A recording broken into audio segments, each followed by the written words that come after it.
ஜெபத்தால் கட்டப்பட்ட வீடு. மரியாள் என்ற விசுவாசமுள்ள ஒரு சகோதரி தனது குடும்பத்துடன் வாழ்ந்து வந்தாள். அவர்களின் வருமானம் குறைவாக இருந்தது. பல பிரச்சனைகளும் சோதனைகளும் வந்தன. ஆனால் ஒவ்வொரு காலையிலும் குடும்பத்தாரை ஒன்றாக அமர வைத்து வேதாகமம் வாசித்து ஜெபிப்பதை அவள் ஒருபோதும் தவறவிடவில்லை. ஒரு நாள் கணவர் வேலை இழந்தார். வீட்டில் அனைவரும் கவலையடைந்தனர்.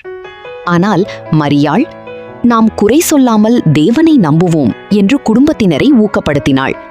அவளுடைய அமைதியான வார்த்தைகளும் விசுவாசமும் ஜெப வாழ்க்கையும் குடும்பத்திற்கு தைரியத்தை கொடுத்தது. சில வாரங்களுக்கு பிறகு தேவன் கணவருக்கு இன்னும் நல்ல வேலை கொடுத்தார். அந்த சோதனை குடும்பத்தை உடைக்கவில்லை, மாறாக தேவனில் இன்னும் உறுதியாக இணைத்தது. அதே ஊரில் மற்றொரு குடும்பத்தில் மனைவி எப்போதும் குறை சொல்லி கோபப்பட்டு ஜெப வாழ்க்கையை அலட்சியம் செய்தாள்.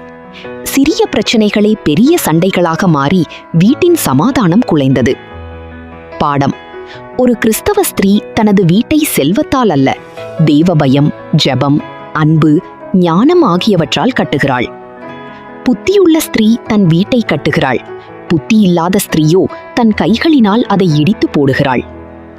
நீதிமொழிகள் 14:1.